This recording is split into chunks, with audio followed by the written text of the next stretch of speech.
Genetic engineering is a process where scientists take genes from one species and force it into the DNA of other species. Every single independent study conducted on the impact of genetically modified food shows that it damages organs, it causes infertility, it causes immune system failure, it causes holes in the GI tract, it causes multiple organ system failure. The whole concept of genetically modified organisms is throwing a monkey wrench in the life on this planet.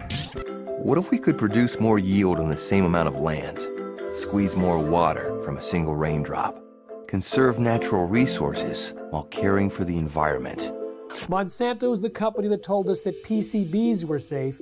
They told us that Agent Orange was safe. They told us that DDT was safe, and now they're in charge of telling us if their own genetically modified foods are safe. The reason why we have 170 million acres of genetically engineered corn and soybeans and cotton and canola oil and sugar beets in the United States is because it doesn't have to be labeled.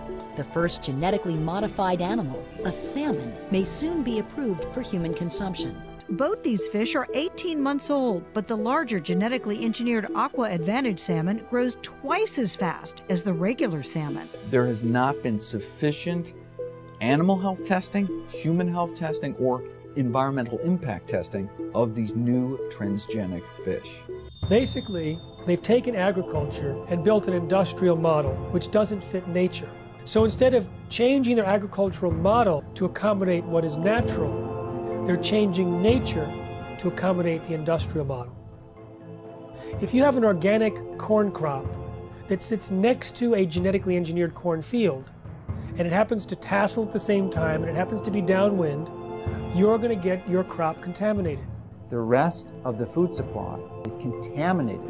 Then the genie is out of the bottle, and it's maybe physically impossible to turn the situation around. In the genetic engineering revolution, these seeds are now patented property of one corporation called Monsanto. The pharmaceutical industry has no interest in having you well because they don't make any money if you're well. And the pharmaceutical industry is the biotech industry. Some people think that GMO really means God move over. We are heading downhill at a rapid rate of speed toward our own extinction. The use of GM in agriculture is a risk that is simply not worth taking.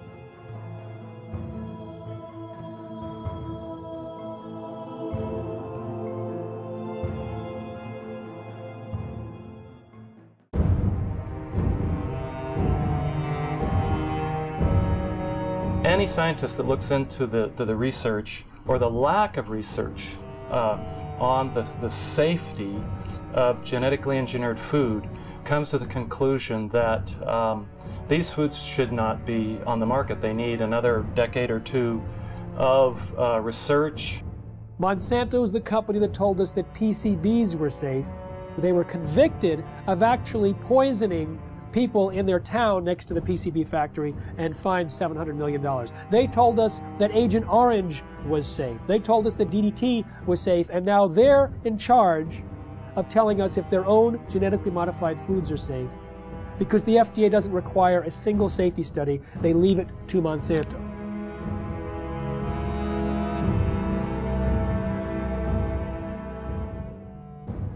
I know Monsanto, as one of the officials of the organization said, we're here to make money. And that's not just Monsanto, that's a lot of food industries. Their job is to make money for the investor. Unfortunately, that becomes the highest priority thought in their minds. Make money, make money, make money. They're not actually making products to make health, they're making money. And so they tend to overlook the health consequences. I think that is a ridiculous sort of approach to the problem. There should be some responsibility being assumed by the producer that when they're producing food, they have a reasonably good assurance that it's a good quality product. That should be the highest priority thing. And then if they can make money with that, fine and dandy. But unfortunately, it's usually the other way around. People in this sort of business are looking for opportunities to make money first priority. And then in this case, maybe letting somebody else worry about the health consequences, maybe even the public. And I think we have it upside down. That is simply upside down. Why did the FDA abdicate their responsibility to protect us?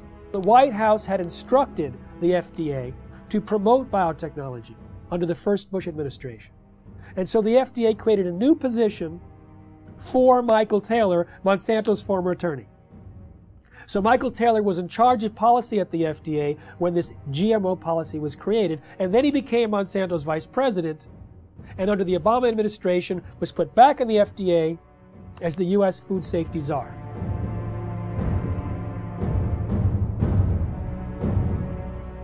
In reality, the overwhelming consensus among the scientists at the FDA were not only that GMOs were different, but that they were inherently dangerous, that they might create allergies, toxins, new diseases, and nutritional problems. They had urged their superiors to require long-term study, and when they saw drafts of the policy coming back to them, they were angry and urged their political appointees to change course.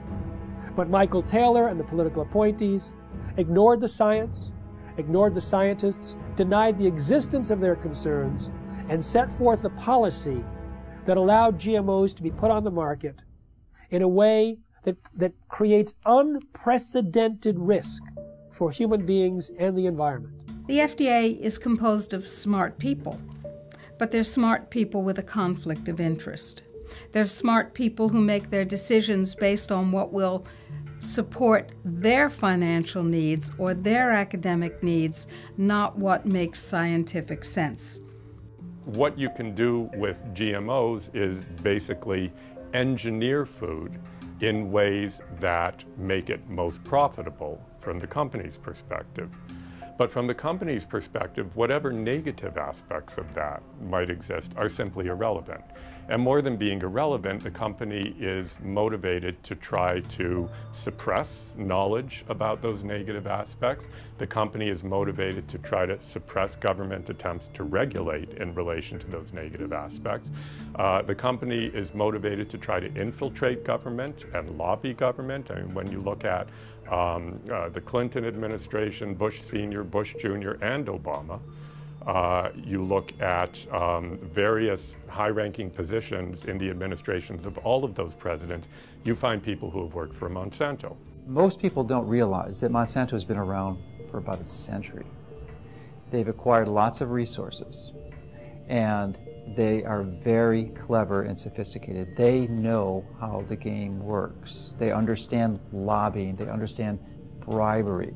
They have been effective at essentially stacking the political structure, the federal regulatory agencies in their favor, to the point that it's almost physically impossible to pass any type of federal regulations or legislation, because the people who make those choices have been in the revolving door of Monsanto. They either previously worked for them or they're paid consultants for them.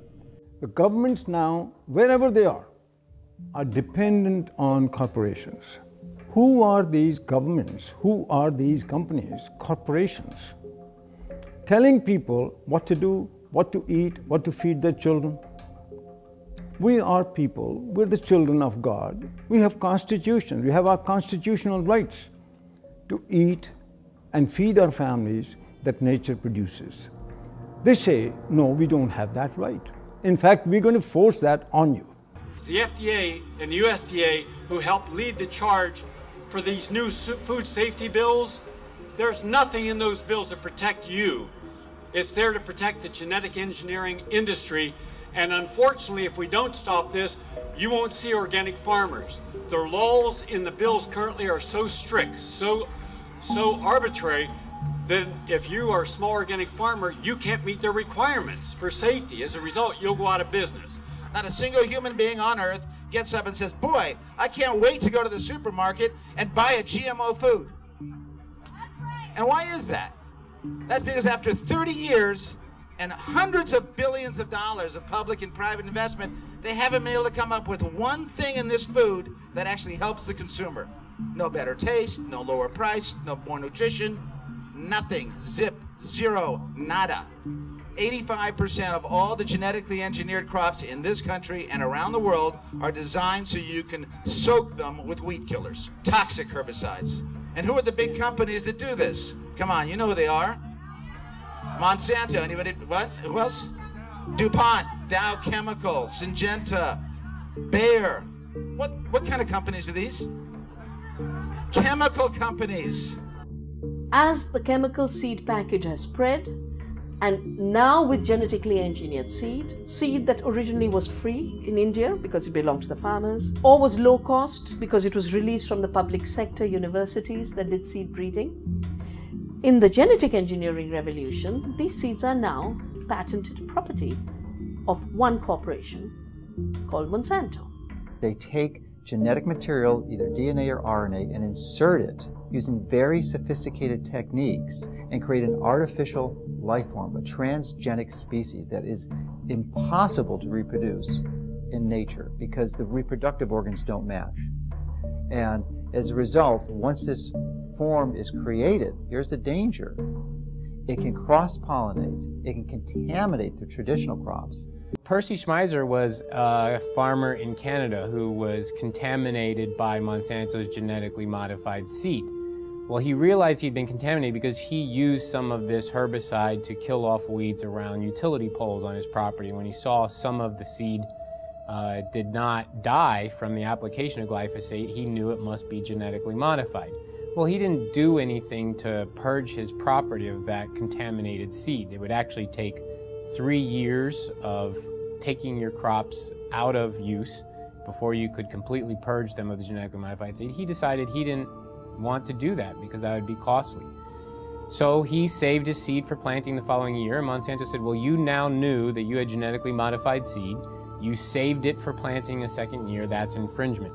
They sued him for patent infringement. It went all the way up to the Canadian Supreme Court. And although they found that technically he did infringe their patent, they awarded Monsanto no damages. Both in Canada and the United States, hundreds of farmers have been totally bankrupt, lost their farms and so on through lawsuits by Monsanto. So there's a real fear. Now we call it the new fear, a fear culture amongst farmers, where a corporation now, through the rights of patents on a gene, have which is inserted into a seed to make it resistant to a chemical or whatever, is that they lose their rights to use their own seeds or plants. So it's total control eventually that farmers have to go back to a corporation like Monsanto each year to buy their seed because they're no longer allowed to use their own seeds. So as a victim, you basically have to pay for your lawsuit, your damages, and so on.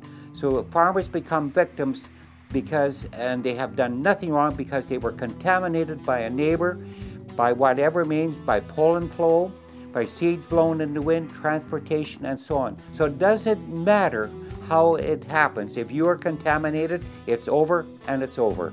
It's inevitable that someone who does not want to use their seed will become contaminated. Even the United States National Organic Program standards acknowledge this when they say you won't lose your organic certification if you're contaminated up to a certain percentage, as long as you take efforts to try to avoid that contamination. Monsanto has said that it's the responsibility of an organic farmer to use large portions of their own property to set up buffer zones to try to decrease the likelihood that they'll be contaminated by their neighbors. But that's quite perverse when it's their seed that's the new entrant into the neighborhood. In the mid-90s, the UK government gave about $3 million to a scientist to figure out how to test for the safety of GMOs. That scientist was Dr. Arpad Pusztai, the world's leading expert in his field. He worked at the top nutritional research laboratory in the UK, one of the best in the world. He had about 20 or 30 researchers working with him in 3 different institutes, and his protocols that he was designing were supposed to be implemented into EU law as requirements for the safety assessments of any GMOs to be introduced into Europe. He took a potato that was genetically engineered to produce an insecticide and fed one group of rats the genetically engineered potato. He fed another group of rats natural potatoes, and a third group of rats natural potatoes, plus their meal was spiked with the same insecticide that the GM potato was engineered to produce. So you have GM potato, and natural potato plus an insecticide, and all three had a complete and balanced diet as well. We measured all sorts of things, growth, for example, how these young animals were growing, what happened to their inside, and what happened to their immune system. And it became clear that the GM had a slower growth. It had problems with internal development of its organs, and it certainly knocked out the immune system. Only the rats that ate the GM potato got sick. They had potentially precancerous cell growth in their digestive tract, smaller brains, livers, and testicles, partial atrophy of the liver, damaged immune system in 10 days.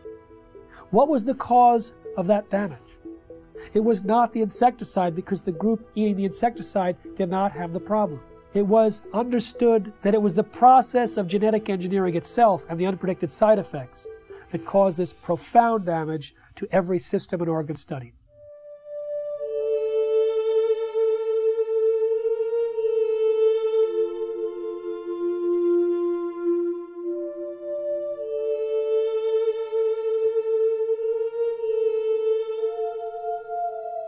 He shared his concerns about GMOs and was a hero for about 2 days at his prestigious institute. The press was going wild. Here was a main scientist who was saying that we should not treat the people as guinea pigs, and that he personally wouldn't eat GMOs from what he understood. The director of his institute received 2 phone calls from the UK Prime Minister's office. The next day, Dr. Arpad Pustai was fired from his job after 35 years, silenced with threats of a lawsuit. His team was disbanded. They never implemented the protocols. Instead, a campaign was launched to destroy his reputation in order to promote and protect the reputation of biotechnology. We do have all the methods available for testing the safety of GM crops. It will be unforgiven by humanity.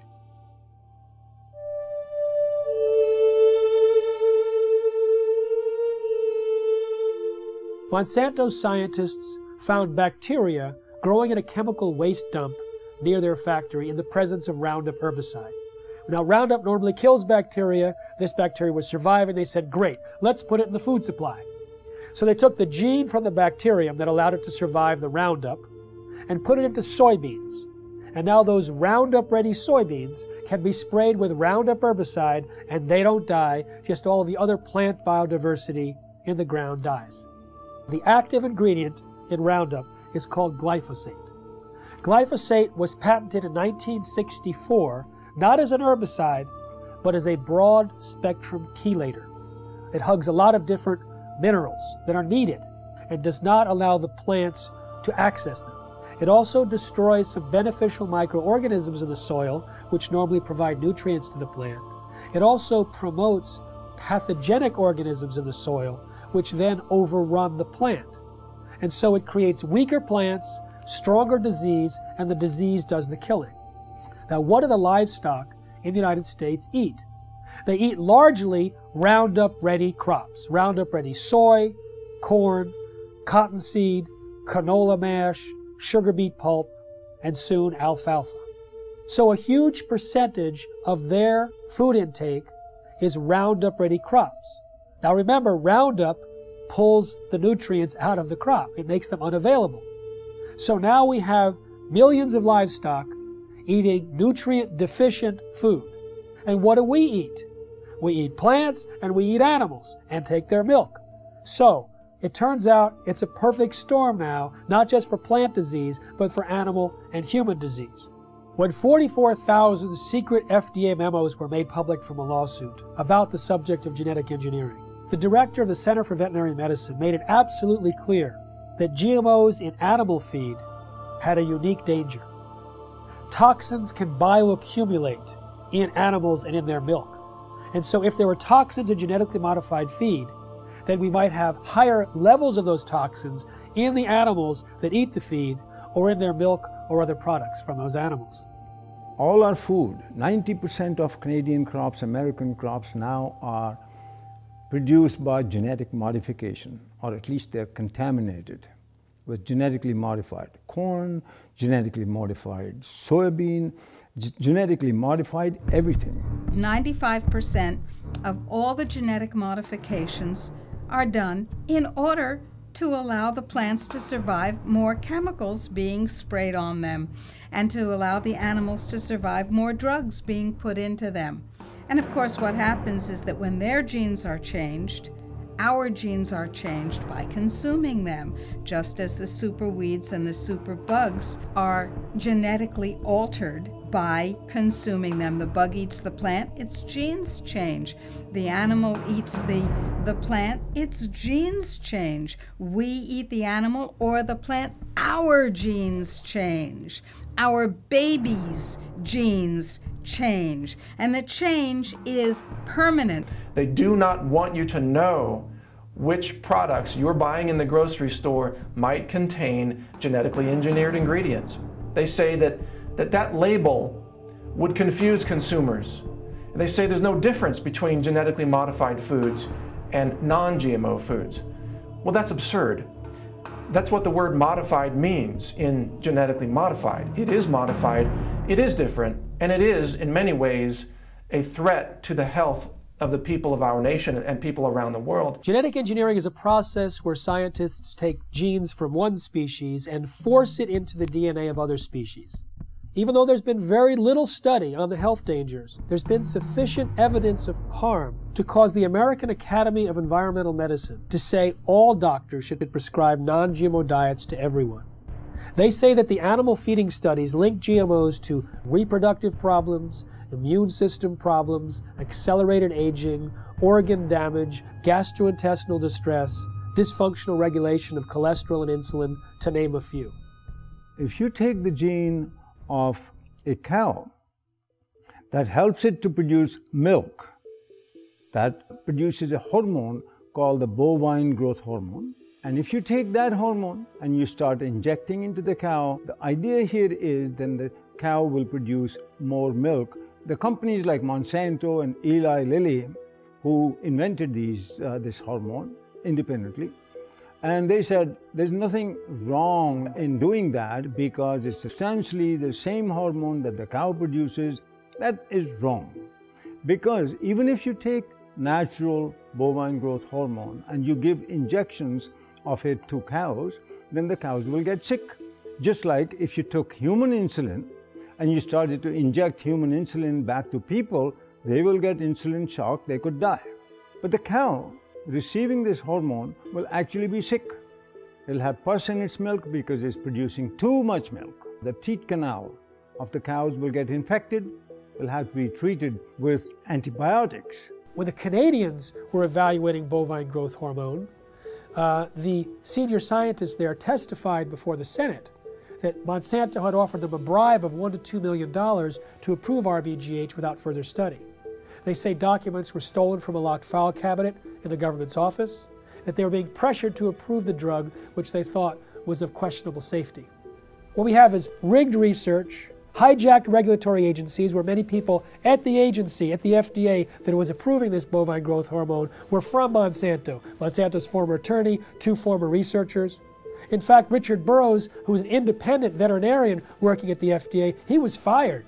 He was told he was slowing up the approval process. Well, he sued and was reinstated back at the FDA, but during the trial, his boss admitted that the whole thing was a setup to get him out. He was in the way of the approval of bovine growth hormone. In the U.S., there's evidence that articles have been published that scientists who do any research on that possibly could show negative results of genetically engineered crops are harassed. They are denied funds. The universities that depend on industry money are pressured to not allow this or to discourage this kind of research. Monsanto's own research shows that when rats were fed this BT corn, they had signs of toxicity in the liver and kidneys. When genetically modified soybeans were fed to rodents, we've seen changes in the testicles changing from pink to blue, changes in the sperm cells, changes in the uterus and ovaries, in the DNA functioning of the embryo offspring. In 2001, a small California biotech company called Epicite patented a gene, which causes both men and women who eat it, in the form of any product, to produce antibodies to sperm. If the men eat the Epicite gene, they produce antibodies to their own sperm, rendering them irreversibly sterile. If women eat the Epicite gene, when they have intercourse, their bodies produce antibodies to the sperm that has been deposited, and they become infertile through the destruction of the sperm. Now, DuPont and Monsanto formed a joint venture, purchased the Epicite firm, and, quote, commercialized the Epicite gene. Do you want to know if the food that you're eating contains the Epicite gene? Sure you do. How about the food that your children are eating, or your grandchildren? Sure you do. We've seen smaller babies, a death rate that's 5 times that compared to controls. Sterile babies, even babies with hair growing in their mouths. And this has been done by government scientists as well as independent scientists who are at the top of their field. Pay close attention to what you are about to see. These rats have been fed with transgenic corn during their entire life cycle. The tumors they suffer from are enormous.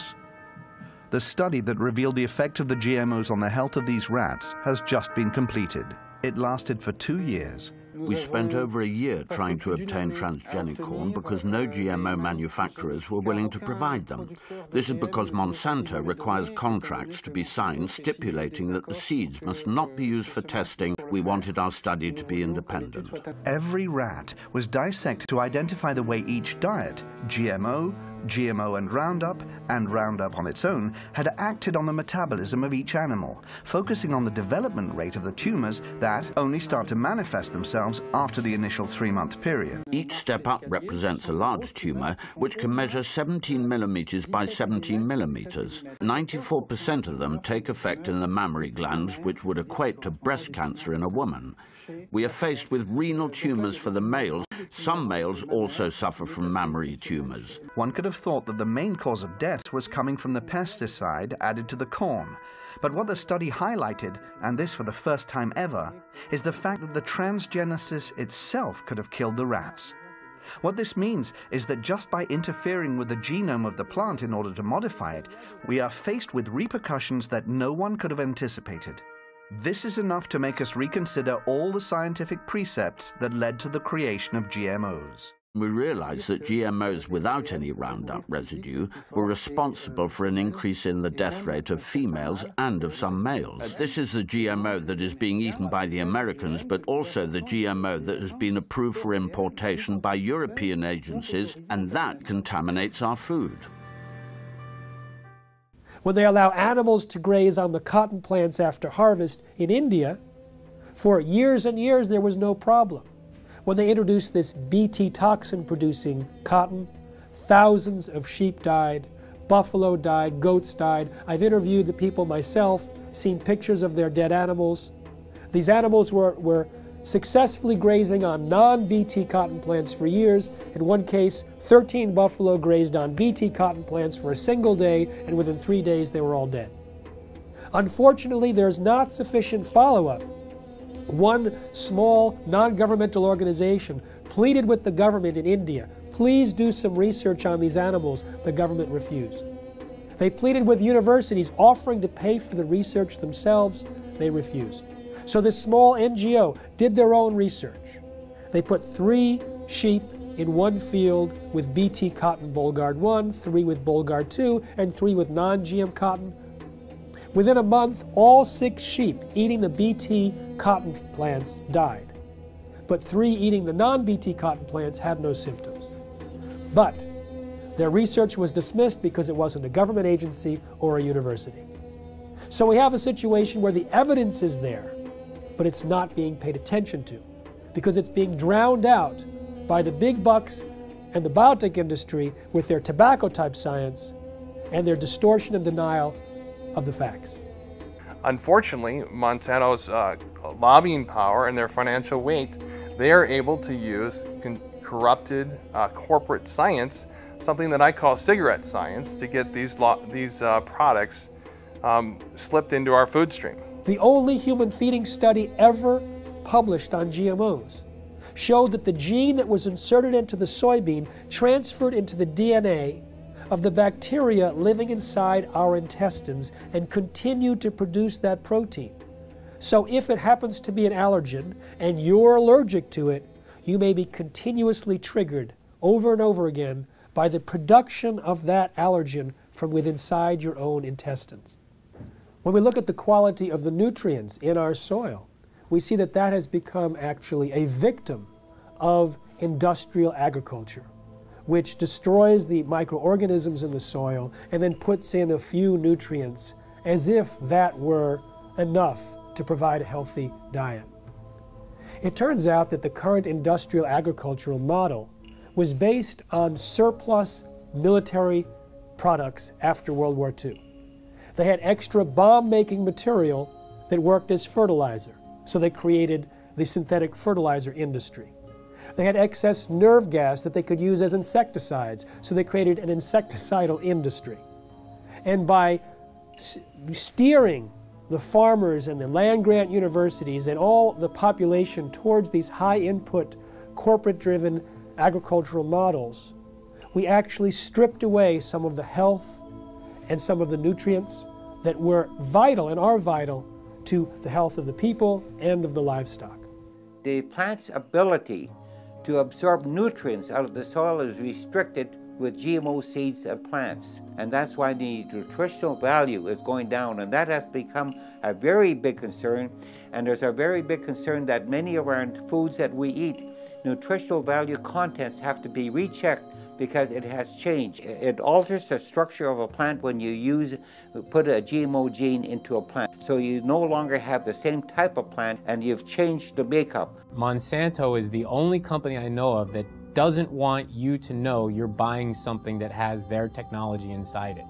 You know, cell phones, computers, automobiles, everything else we purchase, clothing, is branded because everyone wants to know, they want consumers to know that their product is inside whatever you're purchasing. But Monsanto wants that to be a secret. If you go and purchase any of their bags of seed and you look at the back, there's a big, huge box with a big stop sign. And when I first saw this, I thought that meant stop, this seed is dangerous. Don't swallow it, wash your hands after you've touched it. You know, all those health warnings are lower down the bag in smaller font. If you look in the box where the stop sign is, it actually says stop. These seeds are protected by the following patents. Your use of these seeds must be in compliance with the license agreement. You may not save the seeds for replanting, blah, blah, blah, blah, blah. So they object to labeling of food that consumers buy, but they have no problem with labeling their own product with all of their patent numbers. So there's some things that they want the public to know and other things that they don't. Traditionally, the proponents of genetic engineering have stated that there's relatively no risk or essentially no difference between genetically engineered plants and products and conventionally raised products. Well, new studies dispute this quite widely. There was a study done last year in the Journal of Reproductive Toxicology that showed that over 93% of genetically engineered toxins were found in the blood of pregnant women and 80% in the fetuses. So this potent crop toxin is being transferred into the population. Genetically modified soybeans has as much as 7 times the amount of a known allergen compared to non-GM when the two are cooked. With corn, there's a gene that's normally shut off in corn, but it's switched on accidentally in Monsanto's corn, and that gene produces a known allergen. There's also more herbicides used on these genetically modified herbicide-tolerant crops like Roundup Ready soy, and the excessive herbicides might promote allergic-type reactions. Peer-reviewed studies show that there's an association between heavy GMO consumption and serious health problems, including asthma and food allergies. There's also a damage to the pancreas and the production of enzymes that are used for digestion in mice that are fed GM soy. If we take longer to digest proteins, then that means eating genetically modified soy might cause us to be reactive to a wide variety of foods, not just to GM soy. The real risk here, the real concern is that these threats to the food supply are validated. And there is, the GE crops are the predominant crops, and they've contaminated the rest of the food supply. Then the genie is out of the bottle, and it's maybe physically impossible to turn the situation around.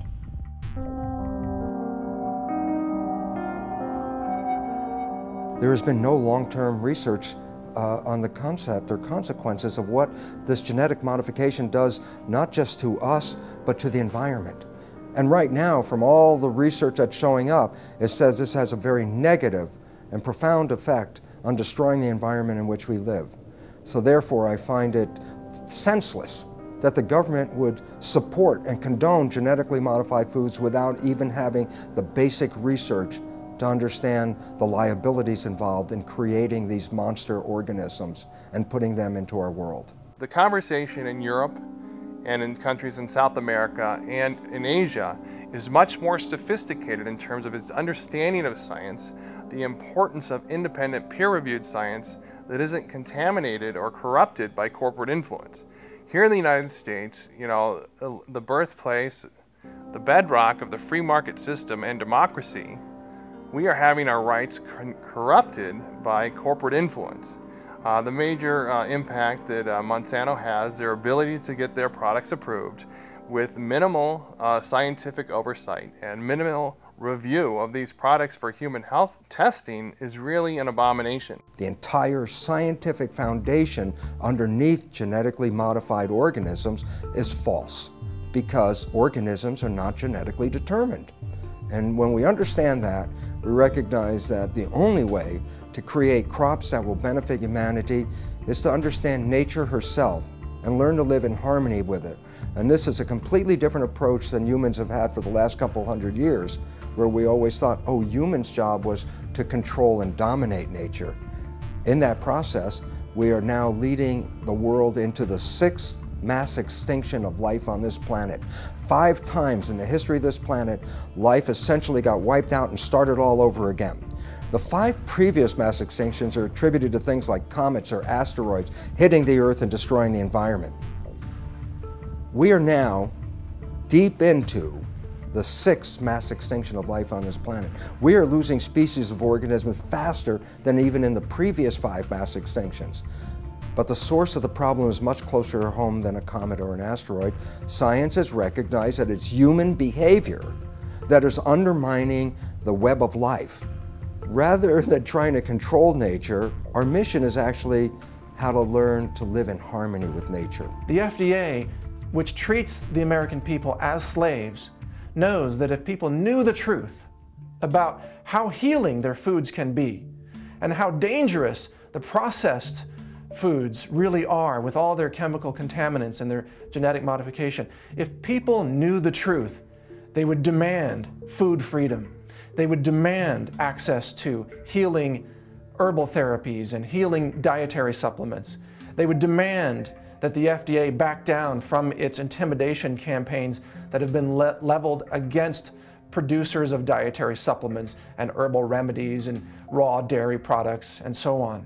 The people would demand that if they knew, and that is why they are kept ignorant under this campaign of disinformation currently being waged by the FDA. I've been vigorous in my opposition of these strategies that these large corporations use to use their influence for their benefit. And as a result of my positions, I'm frequently criticized by their own local networks, the skeptic networks and such. And they're also their ability, because they are so politically connected, to use the federal regulatory agencies to come after me personally, to file claims against, or statements against my company, and also to criticize me such that it can be viewed in most of the traditional media to skew the information, the truth of what we're saying. They twist the tables. It looks like we're the bad guys when actually nothing could be further from the truth. We're just seeking to help people understand what the true reality here is, and give them the tools to make that distinction and give them the right to know. In the early 2000s, Monsanto and the biotech industry vilified a scientist for his linking of Bt corn to a decrease in monarch populations. 2 years ago, another research paper came out confirming that yes, Monsanto's Bt corn and their Bt cotton products were actually reducing the habitat of monarch butterflies. Monarch butterflies are the canary in the coal mine on the prairies in the Midwest. Of the major impacts, the negative environmental impacts that these products are having. The large-scale cultivation of GMO crops can harm biodiversity in a number of different ways. One is that in the case where the crop is engineered to be tolerant to a herbicide, such as Roundup or glufosinate, then the application of high doses of these weed killers destroys the weeds upon which other organisms normally would be consuming. So the insect population is reduced, and then there isn't the insect population upon which the birds are also consuming. So there could be a knock-on effect on the biodiversity within the fields where herbicide-tolerant crops are being grown. And indeed, large-scale field trials sponsored by the UK government several years ago now did indeed find that in fields that were growing herbicide-tolerant sugar beet and canola, that the biodiversity in these fields was markedly reduced. There's a lot of information now on bee colony collapse, and it's now linked to certain of the chemicals that are sold by certain of the major companies. So there's a lot of concern now about the bees dying, because now we'll lose a major insect that pollinates our plants, and so that also has become a big concern. But it's all related. It all goes back to the massive increase of new types of more powerful chemicals, more toxic chemicals than we ever had before. And that's why we have many of our beneficial insects are being killed by these new types of chemicals. GM carries novel health and environmental risks, which we are now beginning to measure, both in terms of environmental impact and also outcomes in feeding trials, controlled feeding trials in animals.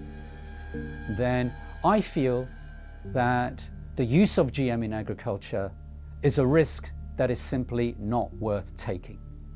GM doesn't address root causes of problems in agriculture. At best, it is a symptomatic cover-up. No genetically modified crop can grow unless it's attached to some kind of a pesticide. Those pesticides, more and more, are in these plants. They may have killed the weeds, they may have killed the insects, but the product is still on the plants, and if it's washed off, then it's in the water, it gets into the lakes, it gets into the oceans, it's everywhere. And it's toxic, it causes cancer, it also causes endocrine disruption. That's a technical term for change of hormones. They don't even want to label that this is genetically modified. The milk is genetically modified, or the crop is genetically modified. They say, if we label that, we won't be able to sell it because people won't buy it. Of course, people won't buy it because people don't want it. We have thousands of different varieties of any given food crop you can mention. And by simply dipping in to this already existing reservoir of varieties of crops, resurrecting old crop varieties which have been displaced, could readily meet our food needs without having to resort to the risky procedures associated with GM. What is an herbicide-resistant crop It's a crop that you can spray the hell out of it with a toxic chemical and it won't die. It kills everything except that particular crop. And so you have the ability not only to sell the seeds to the farmer, you're going to sell them the companion pesticide. So you get two sales for one, and they're going to have to come back to you every year and get them because once you start applying these poisons on this scale, your farmland is so devastated that to convert to organic, for example, is economically difficult. The most comprehensive analysis of GMOs shows that they actually reduce yield.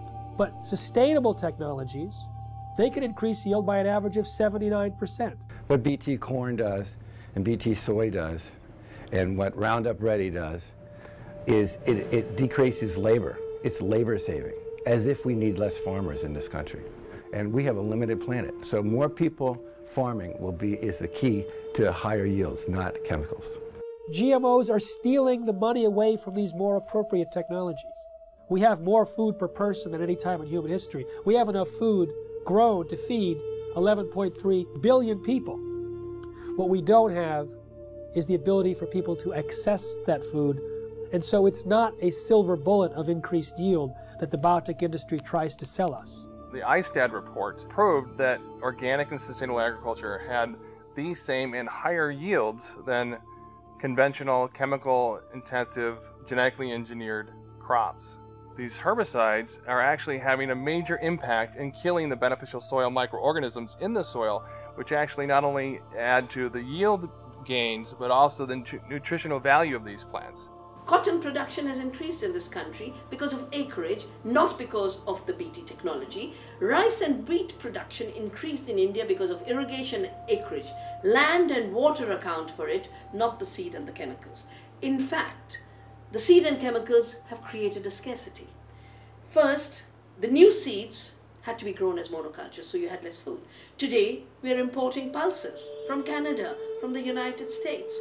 Very vital to a vegetarian diet. We're not growing pulses because our monocultures have no place for pulses.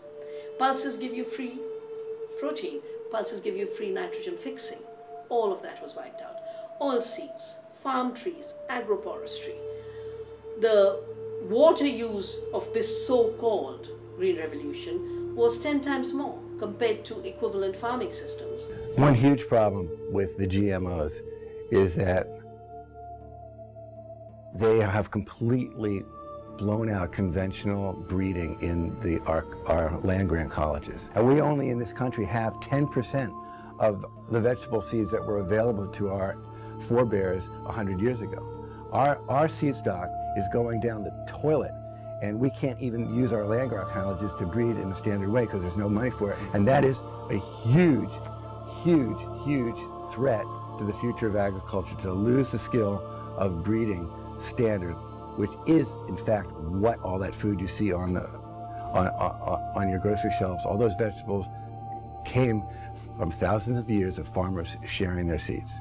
As a result of the loss of beneficial soil microorganisms, not only have the yields gone down, but there has been a dramatic increase in the rise of crop diseases, which are infecting corn and soybeans in the U.S.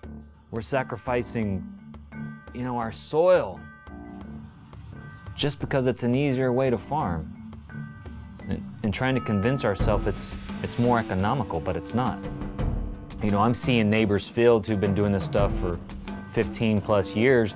They can't get rid of a lot of weeds now. These weeds are getting resistant to the glyphosate herbicide, so farmers are upping rates. More herbicide. But then all of a sudden that's not doing it anymore, so you have to switch herbicides. So now the soil is just more and more and more full of poison. So there's going to be more sickness in that field. It's going to be more susceptible to diseases, insects. It won't make it through drought periods as long. The same crops side by side, right across from each other. The natural plants are going to make more over time. And you have a soil that you continue to poison, nature's going to win. In 2006, Cornell University released a study on soil degradation that stated by the year 2050 that 30% of the land that's already cultivated will be unfarmable. Now the thing about Roundup and glyphosate is that it stays in the soil for months or years. and it continues to cause the reduction of available nutrients and the promotion of these diseases. And so people like Dr. Don Huber from Purdue University, have identified more than 40 plant diseases that are on the rise in the U.S. because of the overuse of Roundup and other glyphosate-based herbicides. Now, it pulls these nutrients out of the food supply for months or years. According to Reuters, in 2007, there was about 184 million pounds of glyphosate herbicide used in the United States. Now, that's one of many, many years, hundreds of millions of pounds, which means hundreds of millions of pounds of nutrients have been tied up and taken out of the food supply. When we have a company like Monsanto that says, I don't care what nature says, I'll create the crops that I want, and we look at what happens, we see another step, another process in our own demise. This is a very powerful enemy, a classic David versus Goliath challenge. And there's the only way we have any approach, any possibility of ever winning this thing is if we work together as a cohesive group.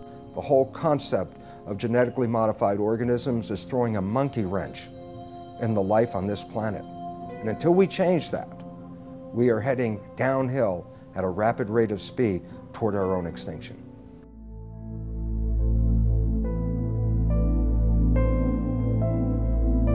Genetically modified organisms are living beings where genetics or DNA of one species is taken out and transported artificially into another organism, and in other words, some sort of genetic manipulation, genetic engineering has occurred. Nature, God if you like, does not permit that. You cannot take the gene of a bacteria and put it into a pig or a people or anything like that, or vice versa. They've put spider genes into goats in the hopes that they can milk the goat to get spiderweb protein to make bulletproof vests. They've put cow genes into pigs and made cowhides on those pigs. They had what was called an enviropig, a pig that would have manure that was less toxic. They can create these featherless chickens to kind of better live in these tight battery cages, these small barren wire enclosures extending down long rows and often windowless sheds. It can be 1 million birds in a single shed. How do you do that? Well, without them overheating, where you have this mass ventilation fans. But another way, you just take off their feathers. There's a genetically modified salmon that was created by Canadian researchers that was tested up in Canada. They put these frankenfish into tanks and they fed them sufficient food and there was no problem. When they reduced the amount of food, the frankenfish freaked. They started killing and eating their neighbors. So what happens if the FDA approves these frankenfish and let's say they escape into the ocean? I don't know what's worse, the extinction of natural salmon or the roving of these frankenfish going around and killing and attacking other species and changing the whole ecosystem balance. They both have a mating advantage because they're larger, but they have a survival disadvantage. And it's that combination that, should a male transgenic fish escape into the wild, cause the rapid collapse and extinction of both transgenic and wild fish in as little as 50 generations. Scientists take genes from one species and force it into the DNA of other species. Now, the process itself creates massive collateral damage in the plant or animal, but they don't test for those changes and the side effects before they introduce, say, the crop into our food supply. DNA is the inherited material of life, and it is where genes are structured. So we inherit half of our DNA from our mothers and half of our DNA from our fathers. And within the DNA are the genes that encode for all the structures of the body. So the DNA is like a blueprint. Just like an architect has a blueprint for a building, the DNA is the blueprint for all the structures of the body. So when a gene is switched on to function, the information within that gene is being used to manufacture a protein. And that protein then builds the structure of the body. And then proteins in the form of enzymes carry out all of the chemical reactions of the body that constitute the living organism.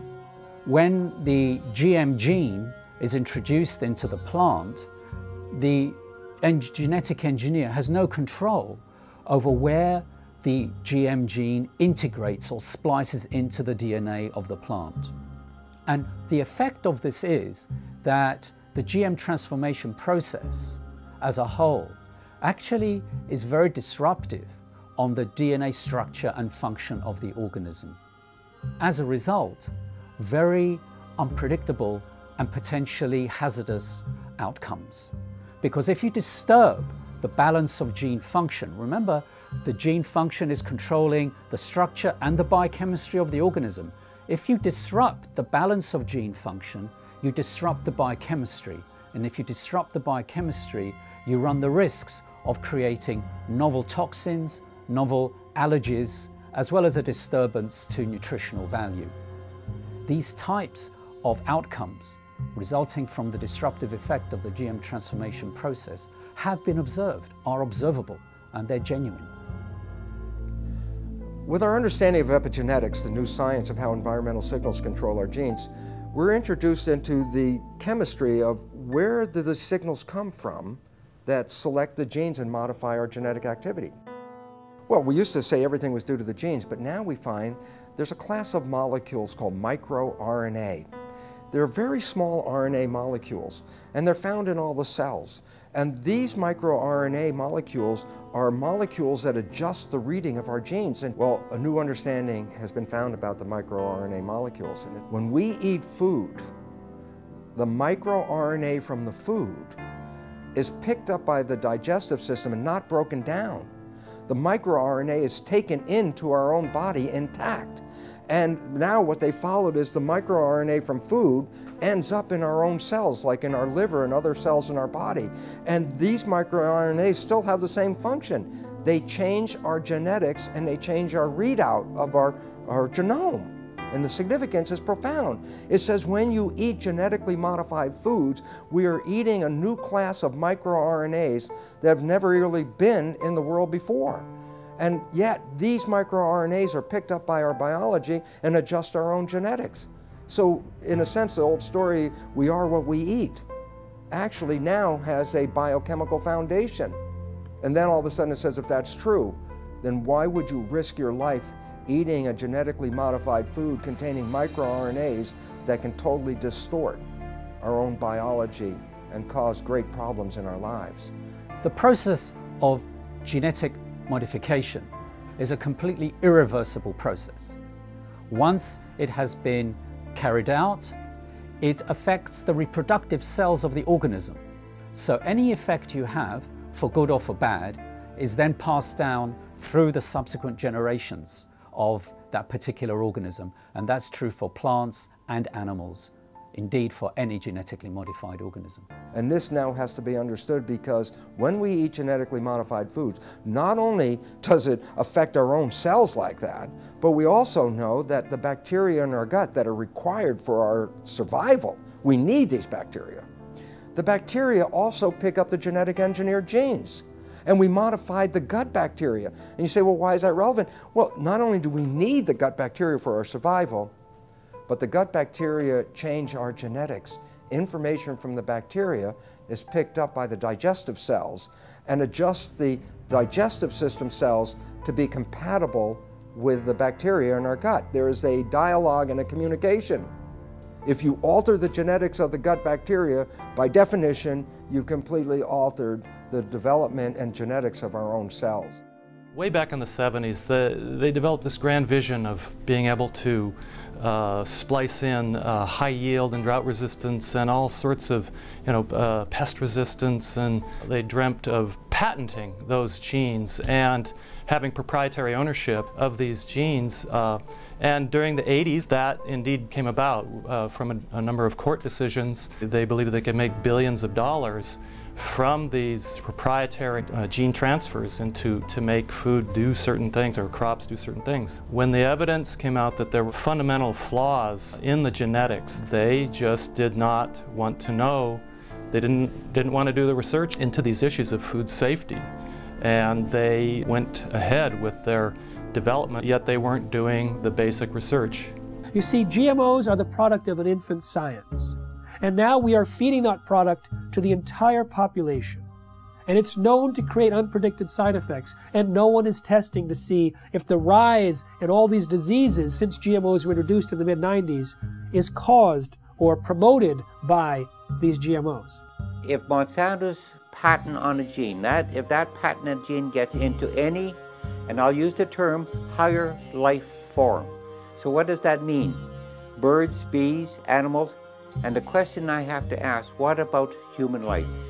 If Monsanto's patent gene gets into you, gets into me, does that say they own me? Do they own you? These are all questions that are that the courts and our governments will have to address. How far does the patents on genes on life go? There have been over 140 lawsuits filed by Monsanto against farmers, including against those farmers who wanted nothing to do with Monsanto's genetically modified seed. When you ask Monsanto whether genetically modified seed is natural, they have two answers, yes and no. And it depends on which side of Washington, D.C. they're talking. If they're at the FDA or the USDA, they say genetically modified seed is absolutely no different than natural food. It doesn't need to be tested, doesn't need to be labeled. The public doesn't need to know if their food's been genetically modified because it's no different. Then when they're on the other side of Washington, D.C. at the patent office, and the patent office is saying, well, you don't deserve a patent because your seed is no different than natural food. They say, oh no, it's not. It's completely different. We've invented something brand new. It's radically different, and it's so inventive we deserve not just one patent, we deserve entire portfolios of dozens and dozens of patents. Because the United States was the only country in the world, still is, that allowed genetically modified organisms or any organisms to be patented. Up until then, living organisms or their products could not be patented. So the patent for insulin, genetically modified insulin produced in the E. coli bacteria, was given to Eli Lilly. Monsanto got it for RBGH, the bovine growth hormone. I have a book called Corrupt to the Core. In that book, I describe, by quoting from a published speech by a Monsanto executive, saying how they're going to control the whole world. Not just by genetic modification, but they're going to take charge of the whole world by influencing the White House, the Whitehall, the French Parliament, and Canadian Parliament, and the Japanese Parliament. This is published information, how they're going to control the whole world.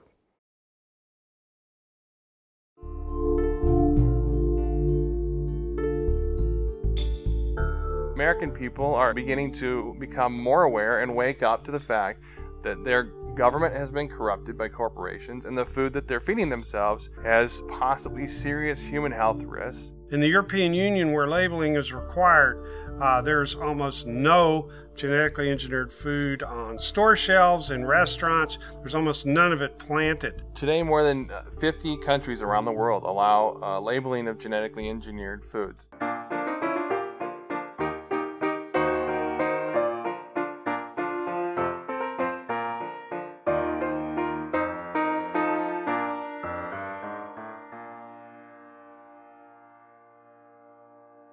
The FDA has received over 1 million comments from citizens demanding labeling of GMOs. 90% of Americans agree. So why no labeling? I'll give you one reason. The influence and the corruption of the political process by Monsanto. If you have an organic corn crop that sits next to a genetically engineered corn field, and it happens to tassel at the same time, and it happens to be downwind, you're going to get your crop contaminated. In fact, even the seed stocks are becoming contaminated. I should have the right to be a conventional farmer. You should have the right to be an organic farmer if you're right. But if we have GMO farmers, you no longer, remember this, you no longer can have an organic farmer, you can no longer be a conventional farmer. You'll become a GMO farmer whether you like it or not. An expert in air pollution calculated how far corn pollen could travel in 24 hours, which is the maximum time that it can remain viable to cross-pollinate. It could travel under certain weather conditions over 500 miles. They want the public to sit down and not think about what happened before this piece of meat got on my plate. What happened before this glass of milk sat on the table? We have an ethical responsibility, I believe, not just to other humans and to the future generations. We have an ethical responsibility to all living creatures. We have increasing numbers of retarded and autistic and genetically damaged people among us. We have increasing numbers of lethal allergies and potentially lethal allergies that coincide with the introduction of genetically modified food. We have increasing amounts of autoimmune problems. We have increasing amounts of pretty much everything. The pharmaceutical industry has no interest in having you well because they don't make any money if you're well. And the pharmaceutical industry is the biotech industry, and it is the agrochemical industry. Thousands of doctors are now prescribing non-GMO diets to every patient. In fact, the American Academy of Environmental Medicine urges all doctors to do so. They evaluated the animal feeding studies and said that there's a causal relationship between GM feed and disorders, and they urged the government to put a moratorium in place on GMOs, and of course they're for labeling. My God, we are the sickest of the major countries in the world, and we're also becoming the dumbest of the major countries in the world. And the significance about that is, what a coincidence. This is the motivation of a government, and this is exactly where we are. A country like the United States has 20% of its GDP spent on healthcare costs, on trying to cure chronic disease. We're giving vaccines in children. We're giving all these other drugs, bad food, pesticides, hormones, everything getting into the system in animals and people. This is going to drive countries bankrupt. We're talking about people whose lives are either terminated through preventable diseases which were not prevented through the toxification of their bodies by toxic food. Total population of the world is about 7 billion now. They're saying by 2050, the population will grow to approximately 9 billion. And these companies and the governments all over the world are saying the amount of food in the world will have to be increased to twice the amount. Biotech industry is promising to feed the world with crops that'll have higher yields, even though it's not the amount of food right now that's the critical issue, it's access to the food. And access to the food is largely an economic issue. There's no shortage of food. This is purely due to corruption, because corrupt people in power won't let poor people have their share. Now, since GMOs were introduced, there has been a dramatic increase in infertility in the United States. But there's significant evidence both in laboratory animal feeding studies as well as livestock experience to point a finger at Roundup-ready crops as a potential cause. The newest information of a study just published a week ago shows that these toxins in the food have actually been associated with an increased intensity of obesity, and this is found in salmon and rats. And there are other suggestions that they produce long-term imbalances in fertility rates, in hormonal levels, and immune function, and the ability to digest foods. Big agricultural and chemical companies don't want to label GMOs. What these corporations say is that labeling GMOs will increase our food bills. What I say is if they're so concerned about our bills, then they need to focus on a bigger price tag, and that's our healthcare costs. And we're not just talking about the cost of medications here.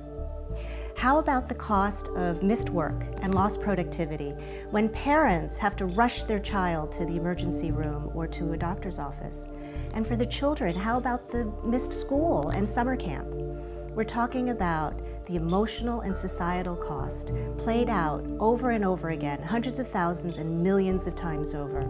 So these companies that are promising us to have abundant food, bring prosperity, they're lying, and the governments are with them? I think if you really want to know the true story about what corporations are doing in our society, about the various harms and dangers that they present, you can't rely on mainstream media. You have to go deeper and you have to go further. That's going to be a very important piece in us moving forward. The fact that we do have those sources of investigation that are not beholden to corporations or corporate media, and that we do have a mechanism in the internet for disseminating them broadly. We have this sort of common enemy that has allowed the profession, the healthcare professionals and the journalists and a whole variety of individuals and media sources who you wouldn't think would be aligned, and typically many of us have disagreements on certain issues, but we've all come together to realize that this is a very powerful enemy, a classic David versus Goliath challenge. And there's the only way we have any approach, any possibility of ever winning this thing is if we work together as a cohesive group. So what you see is Monsanto genetically contaminating crops, monopolizing seed and destroying biodiversity, turning farmers into serfs through this indebtedness, corrupting government, undermining law and regulatory process, and worst of all, polluting scientific knowledge. They're polluting genetically, they're polluting politically, and they're polluting epistemically. They're even stealing our minds. Through the food we eat, through the television and programming and the news media we receive, that information alone constitute what you might call the nocebo information. That negative information about the world is causing us to become sick. The food we eat exacerbates that same problem. We are living in a situation where we must take back our own power. They can surround the Congress, they can surround the congressional offices back in their district, they can surround the Monsantos and the city groups, and that's what they got to realize, that that's the first stage, because people showing up and massing together with agendas and with good artwork and signs and music scares the hell out of these politicians and their corporate masters. Let's use the power of government to support what we want, which is to have choices. Stand up that you should have the right, a human right to grow the foods and crops that you want. Americans have a right to know if their food is genetically engineered. It's time for labeling. It's time for people to know how their food is being produced. It is completely pro-capitalist to have things labeled. That's where you know what you're getting. And if the consumer over and over and over again says they want to know, they want the choice. But producers are freaked out because the choice is not going to be for them. We have to start now and not let more contamination exist and more danger to human health and the environment to the massive use of chemicals. So by stopping GMOs and eradicating GMOs, you'd also then stop less chemical use and more danger to the environment. And all of us are very concerned about human health and the environment. What's going to get your children through this and your grandchildren's generation? What are we handing off to them? What are we passing down to them? If the earth is us and it's our greatest legacy, what are they inheriting? And if you care about what you put in your body, you'll create as much of your own food supply as you can while you still can. Save seed, grow heirloom foods without any chemicals. I mean, there's dozens, if not hundreds of methods and ways that we can go about correcting this and preventing this, but we have to start making those changes now. It's very important to be an organic farmer for the future of our children and our grandchildren and even ourselves in the food that we eat. Don't give up your rights, our human rights to this. If what's important to you is what goes into your body and what your health is now and will be, then you have to become activated. But to do that, we have to recognize there's a new science, and that new science completely pulls the foundation out under the conventional science of genetics and GMOs. That science is false and destructive. And the wake-up call is knowledge. Knowledge is power. Lack of knowledge, a lack of power. And what this world is suffering from now is a lack of knowledge, because we do have knowledge. We have knowledge that says how we can thrive, live to a ripe old age of over 100 very easily, and enjoy the experience of being on this beautiful planet. In most Native American cultures, their beliefs or their concepts were based on, will this last for 7 generations? Whereas we're asking, what can get me through this year economically? 1 year, 12 months. That's one of our greatest problems right now, is to leap over that barrier, that mentality. Globalization has happened, it's here. But its effects have to be reversed. Globalization in a good way, where people learn about each other, people learn about each other's religions, to tolerate each other's spirituality, work together, work in nature, work with God. Because it's time for us to re-empower our lives. For 10,000 years, humans grew crops without chemicals. You know, it's time that we get mandatory labeling. It's time we cut down the biotech bullies to size. And then now, let's have that discussion again about chemical agriculture versus organic or traditional agriculture. The overwhelming majority of the public want us to produce food and to raise animals in the natural, healthy, humane way, in a way that doesn't destroy the environment, public health, and the climate. And we're going to get to that point, but it's going to require, as I often put it, the food fight of our lives.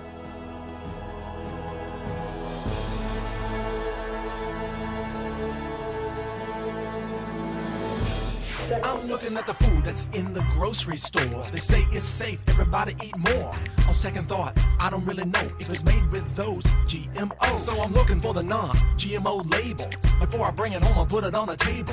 I want to know if it's verified, so I don't harm myself with genetically modified. They don't want you to know. Poison they grow. Profits that show. On those GMOs. Seeds that they sow. Gonna hurt us, we know. Told them to go. Say GMO, no. Hey, look. I don't want to eat poison. I don't want gene mutations at my dinner reservations. It's a food abomination. What they're doing to this fast food nation. They take artificial gene combinations, inject them in seed variations so they can grow their frankenfood imitations while the side effects cause medical patients. Keep the profits alive while they're spraying on the food with name brand herbicides. And all the while they're spreading their lies. Monsanto destroy our farmers' lives. And the FDA just keeps it all going, saying it's safe even though they all know it's just poison, stealing away your life. And that's what you eat, but genetically modified. They don't want you to know.